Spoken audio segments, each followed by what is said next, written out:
The air inside the small-town church was heavy with the scent of pine and candle wax. A choir hummed softly in the background as the congregation settled into the pews for the Christmas Eve service. Among them were Jonathan and Clare Walsh, a picture-perfect couple, or so everyone believed. Clare, dressed in a red velvet dress, sat poised, her face a mask of serenity. Jonathan, ever the charming husband, whispered something to her that made her lips twitch in a forced smile. The Reverend began the sermon, his voice deep and comforting as he spoke of forgiveness and redemption. Children squirmed in their seats, eager for the festivities to end so they could return home to gifts. Clare, however, was focused elsewhere. Her hands clenched the edge of the pew, knuckles white against the varnished wood.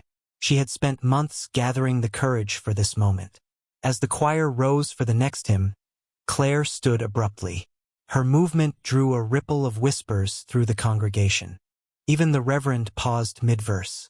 Jonathan looked up at her, confusion and a tinge of fear flickering across his face. "Forgive me," Clare said, her voice loud enough to hush the whispers. She took a deep breath, her gaze fixed on the Reverend. "I can't sit here in silence anymore, not tonight, not after everything." Jonathan shifted uncomfortably, reaching for her arm. "Clare, this isn't the time." She wrenched free and turned to face the entire congregation. "This man," she began, her voice trembling but growing stronger with every word. "The man you all know as my husband, Jonathan Walsh, has been keeping a secret child." A collective gasp echoed through the church. Jonathan's face drained of color as he rose to his feet, his hands outstretched. "Clare, please, don't you dare," she spat, her composure breaking. "For years, I've supported you, stood by your side. And what do I get in return? Lies, deception. A child with another woman, Jonathan." A woman in the back row clutched her handbag tighter, her face pale as though the words were meant for her. Jonathan noticed and stiffened. The choir had stopped singing, and the Reverend's expression had morphed into a mix of shock and dismay. "Is it true, Jonathan?" someone called out. Clare's eyes burned as she turned back to her husband. "Go on, tell them. Tell them about the nights you said you were working late. About the money I couldn't account for. Tell them about Lucy." Jonathan's knees buckled slightly at the mention of the child's name. Clare caught the movement and let out a bitter laugh. "Oh yes, I know her name. I've seen her picture. A sweet little girl with your eyes. How old is she now? 5? 6? The congregation erupted into murmurs. Some looked at Jonathan with pity, others with disgust. The Reverend tried to regain control, stepping forward. "Clare, perhaps we should continue this discussion in private." "No," she said firmly. "Secrets fester in silence. Isn't that what you preach, Reverend? Well, here it is. The truth." Jonathan's face twisted in anger and desperation. "I did it for us," he hissed. "I didn't want to hurt you." Clare's laugh was cold, devoid of any warmth. "You didn't want to hurt me, so you betrayed me? You didn't want to hurt me, so you created a life outside of ours? Don't pretend this was for my benefit, Jonathan. You're just a coward." Silence fell over the church. Even the youngest children seemed to understand the gravity of what had just transpired. The Reverend clasped his hands together, his voice soft yet firm. "This is not the place for anger or judgment. Let us pray for guidance." Clare shook her head, tears streaming down her face. "Pray if you like, Reverend, but I'm done pretending." She grabbed her coat and stormed down the aisle, her heels clicking sharply against the stone floor. The heavy oak doors slammed shut behind her. Jonathan stood frozen, his world unraveling in front of the people he'd tried so hard to impress. He felt the weight of 100 eyes boring into him. The woman in the back row, the mother of his child, lowered her gaze, slipping quietly out of the church before anyone could notice her. The service resumed, but the spirit of the evening had been shattered. Whispers of the scandal would carry through the town for weeks, months even. And as Jonathan sat alone in the pew, staring at the flickering candles, he realized that Clare had not just exposed his secret. She had stripped him of everything he had worked to protect. The church doors banged shut with an echo that seemed to reverberate inside Jonathan's chest. For a moment, he stood paralyzed, his mind a tangle of shame and rage. The congregation was no longer whispering. They were openly talking now, their faces mixtures of pity and disdain. Jonathan stumbled out of the pew, avoiding the reverend's questioning glance. He left through the side exit, the cold night air biting at his face. Snow had begun to fall, delicate flakes catching in his dark hair as he scanned the empty parking lot. Claire's car was gone. He hesitated, then fished his phone from his pocket. His hands shook as he dialed. Straight to voicemail. Her name, *Clare*, glowed accusingly on the screen. He swore under his breath, shoving the phone back into his coat. He needed time to think, to figure out how to salvage what little remained of his reputation, his life. But first, he had another problem. He got into his car and drove to the edge of town, where the streetlights gave way to darkness and the homes grew farther apart. His tires crunched on the gravel driveway of a small, unassuming house. A single lamp glowed in the living room window. He sat there for a moment, gripping the steering wheel tightly before stepping out. The door opened before he could knock. Angela stood there, her face pale and drawn. She wore a thick sweater, her hair pulled into a messy bun. She didn't look surprised to see him. "You shouldn't have come here," she said, her voice low and hurried. She glanced nervously over his shoulder. "Do you realize what you've done?" Jonathan pushed past her into the small foyer. "I didn't do anything. Claire. She ambushed me." Angela closed the door and folded her arms. "You didn't do anything?" "Jonathan, she knows." She said her name. Lucy's name. "Do you have any idea what that means?" "Of course I do," he snapped. "Do you think I wanted this? She embarrassed me, humiliated me, in front of everyone." Angela's lips tightened. "Humiliated you? What about Lucy? What about me? Do you think I wanted to be the secret you kept hidden while you played perfect husband in town?" Jonathan opened his mouth to argue but stopped when he heard the soft patter of footsteps. A small girl with curly brown hair peeked around the corner, her wide eyes lighting up when she saw him. "Daddy!" she cried, rushing toward him. Jonathan crouched down, forcing a smile as she wrapped her tiny arms around his neck. "Hey, sweetheart," he said softly. "You should be in bed." Lucy pulled back and pouted. "I heard yelling." Angela stepped forward, her voice gentle but firm. "Lucy, go back to your room, honey. Daddy and I need to talk." Lucy hesitated, looking between them. "Are you mad?" "No, sweetheart," Angela lied, smoothing the girl's hair. "Everything's fine. Go on now." Reluctantly, Lucy turned and padded back down the hall. Angela waited until her bedroom door closed before rounding on Jonathan. Her calm demeanor cracked, and the fury beneath it surged to the surface. "She's 6 years old, Jonathan," she hissed. 6. She doesn't deserve this. Do you think Claire will stop with what she did tonight? What happens when the town starts digging? When they figure out who I am? Who Lucy is? Jonathan dragged a hand through his hair. "I'll fix it." "Fix it?" Angela let out a bitter laugh. "You can't fix this. You lied to your wife, your community, to everyone. And now you've dragged Lucy and me into your mess. There's no fixing this." "I'll figure something out," he said through gritted teeth. "But for now, you need to stay quiet. Don't answer any questions, don't talk to anyone. Do you understand?" Angela stared at him, her expression hardening. "You don't get to tell me what to do anymore, Jonathan. You've ruined enough." Jonathan started to reply but stopped as a car pulled into the driveway. Headlights illuminated the front window, and both he and Angela froze.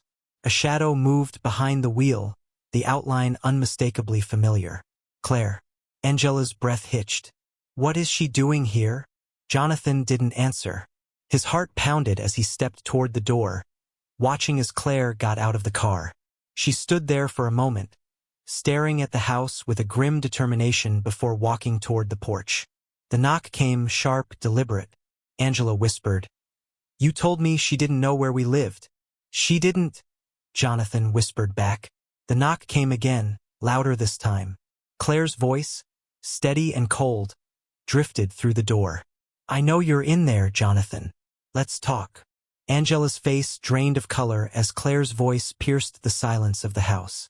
Jonathan stood rooted in place, his mind racing. The clock was ticking. Every second of hesitation gave Clare the upper hand. He clenched his fists, feeling the weight of every lie he had ever told crashing down on him. Are you going to answer her? Angela whispered harshly. Her fear was palpable, but there was anger in her tone as well. A simmering resentment that threatened to boil over. Jonathan shook his head. No, let her leave. She's bluffing. She's not bluffing, Angela snapped, her voice barely above a hiss. Do you think she came all this way for nothing? If you don't handle this now, she'll drag Lucy into this mess. Claire knocked again, harder this time, the sound reverberating through the small house. Jonathan, I know you're in there. I saw your car. You can't hide from this anymore. Angela grabbed his arm. Do something. What if she? The door handle rattled. Both of them froze. Fine, Claire said, her voice calm but laced with venom. If you won't open the door, I'll call the police. I'm sure they'd love to hear why your wife is out here on Christmas Eve, looking for answers about her husband's double life. Jonathan's stomach twisted into knots. He turned to Angela, his voice low and strained. Take Lucy and go to her room. Lock the door. Don't come out no matter what. Angela hesitated, her eyes searching his face. Jonathan? Just do it, he barked, sharper than he intended. Angela flinched but nodded, retreating down the hallway. He waited until he heard Lucy's door click shut before taking a deep breath and opening the front door. Claire stood on the porch, snow dusting her dark hair. She didn't look angry, not outwardly. That would have been easier to handle. Instead, her face was calm, controlled, her eyes gleaming with a determination that sent a chill down Jonathan's spine. Well, she said, stepping inside without waiting for an invitation. I wondered how long it would take you. Claire, Jonathan began, his voice placating. It's late. Let's go home and… She held up a hand, silencing him. Don't. Just don't. I've had enough of your excuses for one night. Her eyes scanned the small living room, taking in every detail. The modest decorations, the scattered toys on the floor, the faint sound of Lucy's favorite cartoon still playing on the TV in her room. A bitter smile tugged at her lips. This is cozy, she said, her tone dripping with sarcasm. I see you've built quite the little life here. Do you bring her Christmas presents too? Do you tell her the same lies you told me? Jonathan stepped between her and the hallway, his posture defensive. Claire, stop. We don't need to do this here. Oh, I think we do, she said, crossing her arms. You think I don't know she's here? That she knows? And what about the little girl? Does she know her daddy's a liar and a cheat? Don't bring Lucy into this, Jonathan snapped, his voice low and sharp. She's a child. Leave her out of it. Claire laughed, a cold, humorless sound. A child? You mean your child? The one you've kept hidden from me for 6 years. Do you have any idea what it felt like tonight? Standing there in front of all those people, realizing that every single part of my life with you was a lie. Jonathan rubbed his temples, trying to keep his composure. I didn't want to hurt you, he said quietly. That's your excuse? She shot back. You didn't want to hurt me, so you created an entire second family? Her voice rose with every word, and Jonathan glanced nervously toward the hallway. Keep your voice down, he said through gritted teeth. Lucy doesn't need to hear this. Claire's expression hardened. She's the one who deserves to hear it the most. She deserves to know what kind of man her father really is. That's enough, a voice said from behind them. Both Jonathan and Claire turned. Angela stood at the edge of the hallway, her face pale but resolute. She had changed into a heavy coat and boots, holding Lucy by the hand. The little girl clung to her mother, her wide eyes darting between the two strangers arguing in her living room. We're leaving, Angela said, her voice steady. This isn't her fight. Claire stared at Angela, then at Lucy. Her lips parted, but no words came out. For a moment, her resolve faltered, and the weight of what she had done seemed to sink in. "Wait," Jonathan said, stepping forward. "Angela, don't." "You made this mess, Jonathan," Angela interrupted. "Now you deal with it. But Lucy and we're done." She ushered Lucy toward the door, pausing only to glance at Clare. "Whatever revenge you're looking for, I hope it's worth it. But don't think for a second that dragging a child into this will make you the hero." The door slammed shut, and the silence that followed was deafening.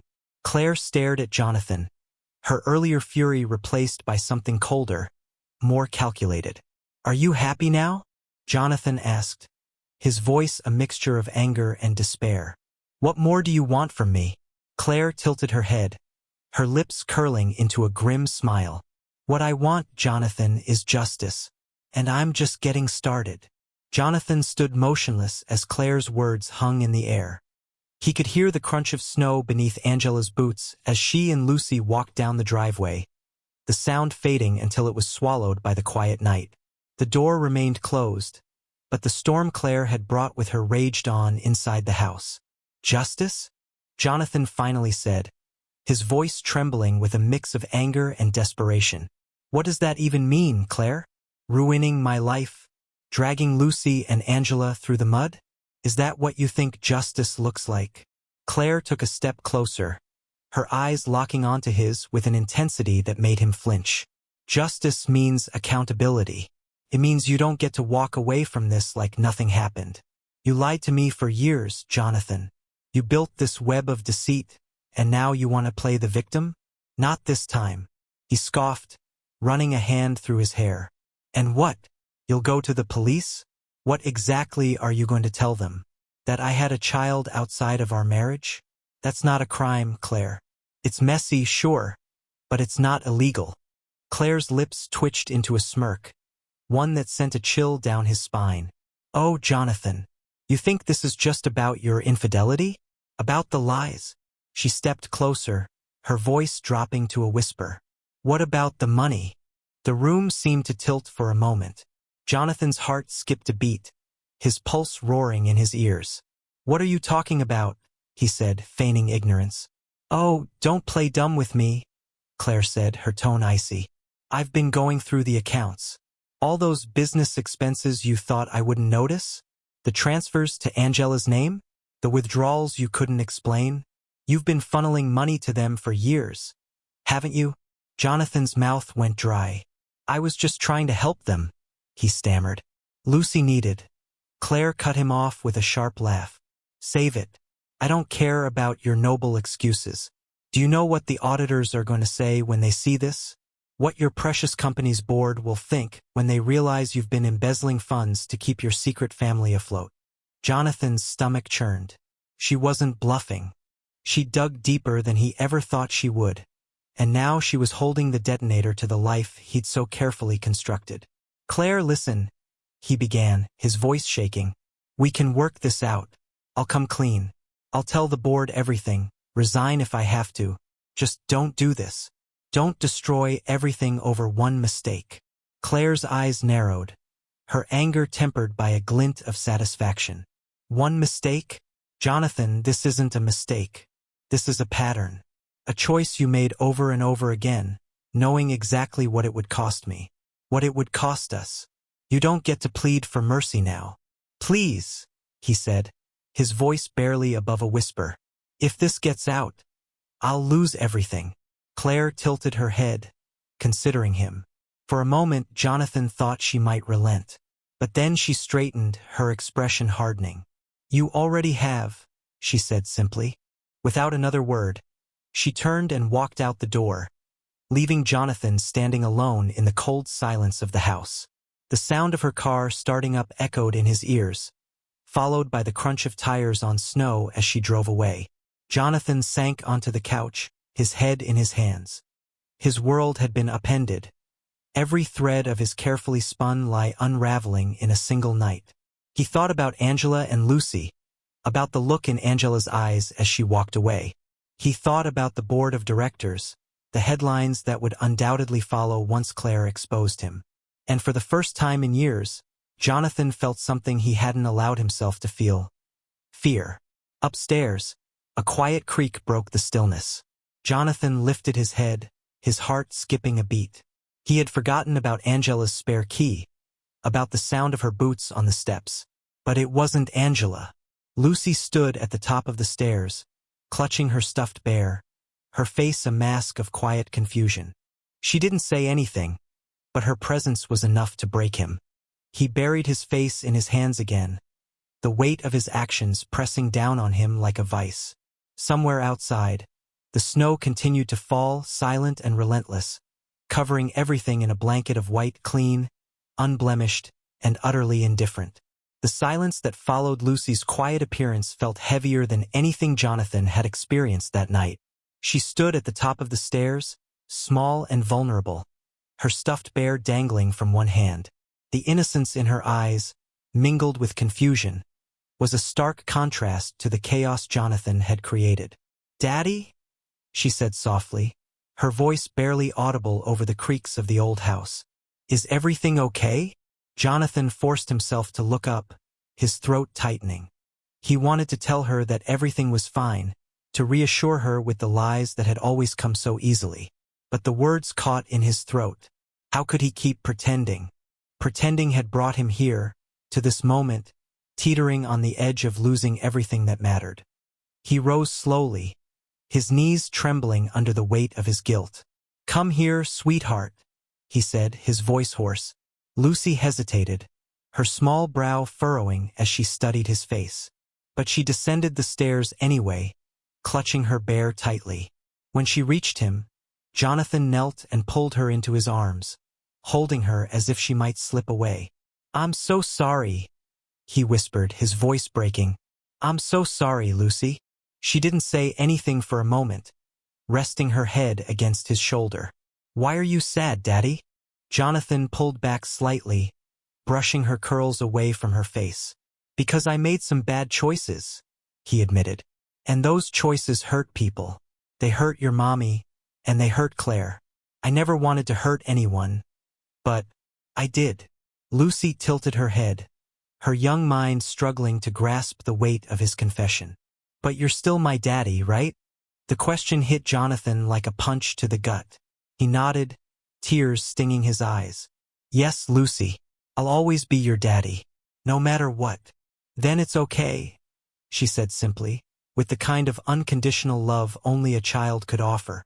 Jonathan held her tightly again, his chest aching. He wanted to believe her, to cling to the hope that he could salvage some part of himself for her sake.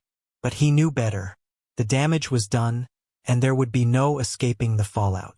As he sat there holding his daughter, the sound of an engine rumbling up the driveway reached his ears. His body tensed. He had no doubt who it was. The headlights of a second car illuminated the window, cutting through the darkness like a beacon of reckoning. "Stay here," Jonathan said, his voice steadier than he felt. He kissed the top of Lucy's head and guided her back toward the stairs. "Go to your room, sweetheart. I'll come get you in a little bit." Lucy hesitated, her eyes full of questions. But she obeyed, climbing the stairs slowly. Jonathan waited until her door clicked shut before standing and steeling himself for what was to come. When he opened the door, it wasn't Claire standing there. It was Detective Elliot Marsh, a man Jonathan recognized from the town's small police department. Marsh was middle-aged, with a weary but sharp gaze that had seen its share of scandals. He stood flanked by another officer, both of them looking grim. "Mr. Walsh," Marsh said, his tone formal. "We need to talk." Jonathan's pulse spiked. "Detective? What's this about?" Marsh didn't answer immediately. Instead, he pulled a folded piece of paper from his coat pocket and handed it to Jonathan. It was a warrant. "For what?" Jonathan asked, his voice rising in panic. "Embezzlement," Marsh said simply. "Your wife came to us tonight with evidence of financial fraud connected to your business accounts. Enough to raise serious questions." Jonathan's hands shook as he stared at the warrant. Claire's earlier threat came rushing back to him, the cold certainty in her voice. She hadn't wasted any time. "There's been a mistake," he stammered. It's a misunderstanding." Marsh raised an eyebrow. Maybe, but that's not all. We're also looking into some discrepancies in your taxes. Seems this double life of yours has left quite the paper trail. Jonathan's vision blurred as his world crumbled further. I didn't mean for this to happen, he said weakly. Marsh's gaze softened, but only slightly. Intent doesn't change the facts, Mr. Walsh. It's better if you come with us quietly. Jonathan's legs felt like they might give out, but he nodded numbly. Just give me a moment. Marsh exchanged a glance with his partner but nodded. Make it quick. Jonathan stepped back inside, his thoughts racing. He had no illusions about where this night would end. As he moved toward the stairs, he stopped, staring up at the door where Lucy waited. He couldn't face her now.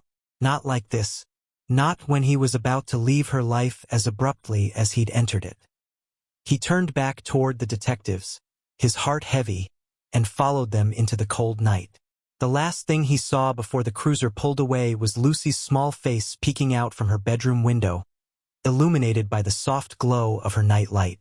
She watched as her father disappeared into the darkness, her bear clutched tightly to her chest. The cruiser's red and blue lights painted the snowy streets in haunting patterns as it moved through the quiet town. Jonathan sat in the back, his wrists bound by cold steel cuffs, his mind a whirlwind of shame and regret. Detective Marsh drove in silence, the weight of the moment palpable in the car. As they approached the police station, Jonathan's thoughts turned to Clare.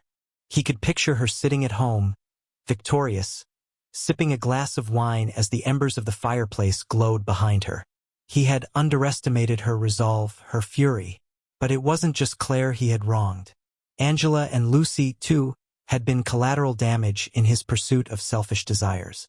Marsh finally spoke, his tone even but not unkind. You might want to think about a lawyer. Jonathan laughed bitterly, the sound hollow in the confined space. A lawyer? Sure. Let me just add it to the pile of things I need to fix. Marsh glanced at him through the rearview mirror. You're not the first man to make a mess of his life, Walsh. But how you deal with it from here, that's on you. Jonathan didn't respond. Words felt meaningless now, hollow syllables that couldn't undo the harm he had caused. At the station, Jonathan was processed quickly. The harsh fluorescence of the holding cell did nothing to soften the reality of his situation. He sat on the cold bench, his head in his hands, replaying the events of the night over and over. Clare's face, Angela's anger, Lucy's confusion. It was all burned into his memory, each detail sharper than the last. Hours passed, or maybe minutes, it was hard to tell. The clanging of the cell door startled him, and he looked up to see Detective Marsh standing there, holding a clipboard.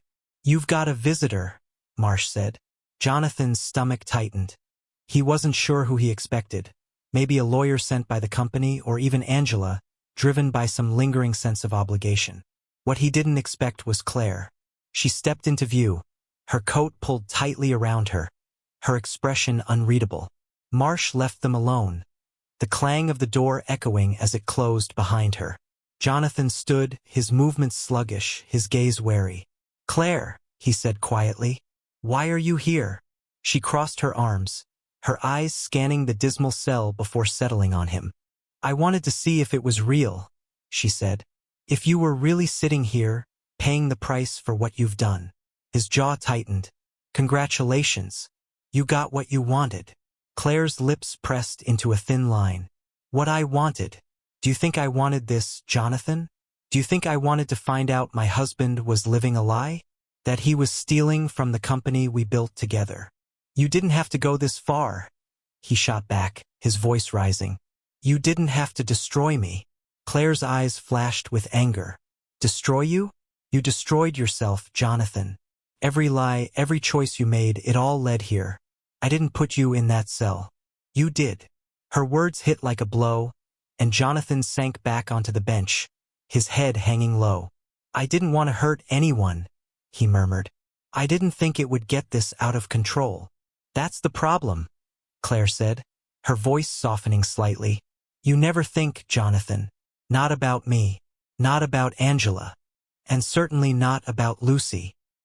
He looked up at her, the weight of his guilt etched into his face. Lucy doesn't deserve this. No, she doesn't, Claire agreed. But she's a child. She'll recover. It's Angela who will have to pick up the pieces. You've left her with nothing, Jonathan. Nothing but a daughter who'll grow up wondering why her father wasn't there. Jonathan swallowed hard. What do you want from me, Claire? An apology? You already took everything. Claire stared at him for a long moment, the silence between them thick with unresolved pain. What I want, she said finally, is for you to stop pretending you're the victim. Own what you've done.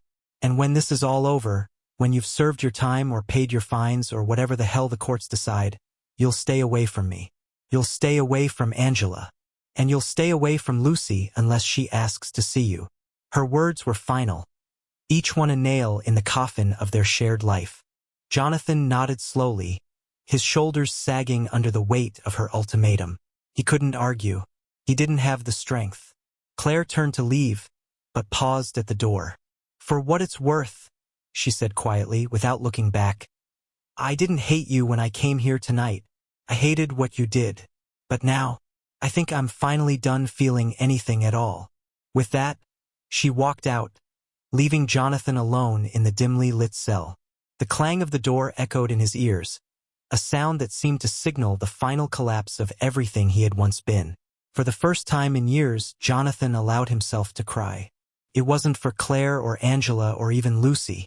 It was for himself, because he knew now that the man he had tried so hard to be had never really existed at all. The cell's cold walls felt suffocating, the air thick with regret. Jonathan sat on the bench, staring at the faint scuff marks on the floor, his tears drying into tracks on his face. Claire's words echoed in his mind, slicing through his pride and leaving only the raw truth. He had destroyed himself, piece by piece. Hours blurred into an indistinct haze, broken only by the occasional clang of a door or the murmur of distant voices. When Detective Marsh returned, he carried a fresh stack of papers and a weary expression. Walsh, Marsh said, his voice heavy with the tone of someone who had seen this story play out too many times. You're being transferred in the morning. Preliminary hearings will start next week. Jonathan didn't react. The reality of his situation had already settled over him like a shroud. Marsh lingered, studying him. You're lucky, you know, the detective said finally. It's not just the embezzlement. Claire came in with a lot, bank records, transactions, even emails, but it's clear she stopped short of going for your throat completely. If she had dug deeper or brought in the company's board, this could have been a federal case. She held back. Jonathan looked up, his voice a dry rasp.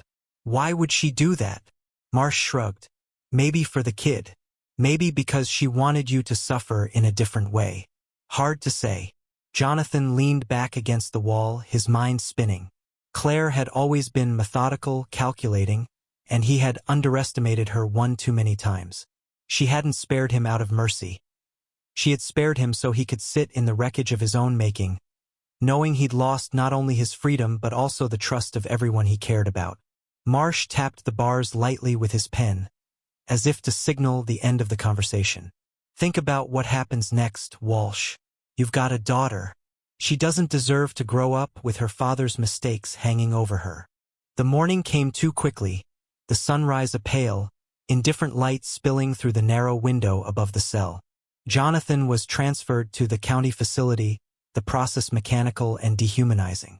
By the time he was settled into the sterile new environment, his mind was numb, his body heavy. It wasn't until 2 days later that he received his first visitor. He was led into the visitation room, where thick glass separated inmates from their visitors. When he sat down, he expected to see a lawyer or maybe someone from the company's board. Instead, Angela sat across from him, her expression guarded. She wore a simple coat, her hair pulled back, her hands clasped tightly in her lap. Angela, he said, his voice breaking. I didn't think. Don't, she interrupted, her tone firm. I'm not here to hear your excuses. Jonathan nodded, swallowing hard. Then why are you here? Angela glanced at the guard, then back at him. Lucy wanted to see you. She doesn't understand what's happening, and I didn't want her to think you just disappeared without a reason. But I told her it's not the right time yet." Jonathan's chest tightened. The thought of Lucy, her wide, innocent eyes searching for him, was almost too much to bear. "How is she?" he asked, his voice barely above a whisper. "She's confused," Angela admitted, "and hurt, but she's resilient. Kids are like that." She leaned forward slightly, her voice lowering. "I didn't come here for you, Jonathan. I came for her. Whatever happens to you, you need to make sure you don't drag her down with you." "I won't," Jonathan said quickly. "I swear, Angela. I'll do whatever it takes to make this right." Angela let out a bitter laugh. "Make it right? You think you can make this right? You've left me with nothing, Jonathan. No safety net, no stability. Just a 6-year-old and a mountain of questions." "I'll fix it," Jonathan pleaded, desperation creeping into his voice. "I'll work with the lawyers. I'll find a way to provide for you and Lucy." Angela's expression softened for just a moment before hardening again. "Don't promise what you can't deliver. Lucy doesn't need your money. She needs stability. She needs to grow up without the shadow of her father's mistakes looming over her." Jonathan nodded, his hands trembling. "I'll do better," he said, more to himself than to her. "I'll do better for her." Angela stood, signaling that the visit was over. "If you mean that, Jonathan, then stay away until you're worth being in her life again. Until then, I'll do what I've always done. Protect her from the fallout of your choices." She turned and walked away, leaving Jonathan alone with the weight of her words. He stayed in the chair long after the guard called his name, staring at the empty seat across the glass. For the first time in his life, Jonathan understood the true cost of his actions. It wasn't the money, the career, or even the public humiliation that haunted him. It was the image of Lucy, waiting for a father she deserved but might never truly have. The guards eventually escorted him back to his cell, the clang of the door locking him into the life he had created. As the hours stretched into days, Jonathan began to write letters to Lucy, to Angela, even to Clare. Words he couldn't say in person, apologies he knew might never be read. But it was a start, a small step toward redemption, even if it was one he'd have to take alone. Months passed, each day a slow, grinding march toward Jonathan's reckoning. His trial came and went in a flurry of accusations and evidence, the courtroom tense with the weight of his betrayals. The charges of embezzlement stuck, though the judge acknowledged Jonathan's cooperation and Clare's decision to hold back the most damning evidence. He was sentenced to 5 years in prison, with the possibility of parole after 3. Inside, Jonathan's days were long and monotonous, but the solitude forced him to confront himself. He wrote letters religiously, filling page after page with apologies and promises. He sent some to Angela, always including drawings or messages for Lucy. Others he wrote to Clare but never sent, knowing they would only reopen wounds she was trying to heal. 2 years into his sentence, Jonathan received a letter from Angela. It was short, barely 2 paragraphs, but it carried a weight he hadn't expected. "Lucy's doing well. She asks about you sometimes. I told her you're trying to be better, and she wants to believe it. Maybe when you're out, we'll see where things stand. For now, just keep writing. She loves your letters." ***. Jonathan read the words over and over, tears slipping down his face. It wasn't forgiveness, but it was a thread of hope, something he could hold on to in the darkest moments. By the time Jonathan was released on parole, the world had moved on without him. The town no longer whispered about his scandal. It had been replaced by new gossip, new controversies. Clare had remarried, a quiet announcement in the local paper marking her new beginning. Angela had moved to another town with Lucy, building a stable life far from the wreckage Jonathan had left behind. He had nothing but a bag of belongings and a folder of unsent letters when he stepped out of the prison gates. He didn't expect anyone to be waiting for him, and no one was. Rebuilding was slow, humbling work. Jonathan took a job as a mechanic in a small auto shop, keeping his head down and saving what little he could. He rented a modest apartment on the outskirts of a quiet town, far enough from his old life to avoid familiar faces. But he kept writing, sending letters to Lucy every week, hoping each one would remind her that he hadn't forgotten her. One spring afternoon, nearly a year after his release, Jonathan was working under the hood of a car when his boss called him to the front. Wiping his hands on a rag, he walked out to the lobby and froze. Standing there, now a bright-eyed 8-year-old, was Lucy. She clutched a folded piece of paper in her hands, her curls bouncing as she looked up at him. Angela stood behind her, watching silently, her expression unreadable. "Hi, Daddy," Lucy said softly, her voice filled with both hesitation and excitement. Jonathan swallowed hard, his throat tightening as he knelt to her level. "Hi, sweetheart," he said, his voice trembling. "You've grown so much."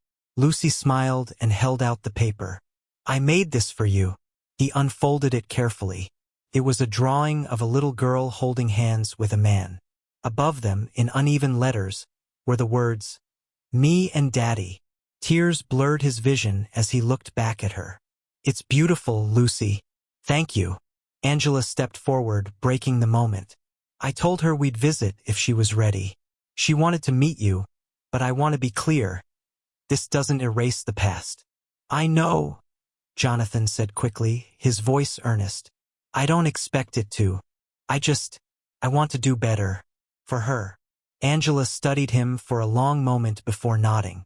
"Then start by keeping it simple. Be here for her. That's all she needs." Jonathan nodded, his heart swelling with gratitude. He reached out tentatively, and Lucy stepped into his arms, hugging him tightly. He held her as if she were the only anchor in a storm, the one part of his life that still had meaning. As the weeks turned into months, Jonathan worked to rebuild a relationship with Lucy. Their time together was limited, supervised by Angela at first, but it was enough. He read her stories, helped her with homework, and told her about the life he wanted to create for her. A life where she could feel safe, loved, and proud of her father. For Jonathan, redemption wasn't a single act or a dramatic gesture.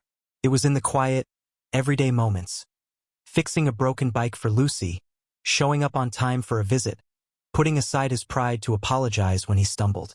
Each small step felt like a fragile brick in the foundation of a second chance. One evening, as they sat on a park bench watching the sunset, Lucy turned to him with a question that caught him off guard. "Are you sad about everything that happened?" Jonathan paused, searching for the right words. "I'm sad about the things I did," he said honestly. "But I'm happy I still get to be with you." Lucy seemed to think about that for a moment before leaning her head against his arm. "I'm happy too, Daddy." And for the first time in years, Jonathan felt a flicker of something he thought he'd lost forever: peace.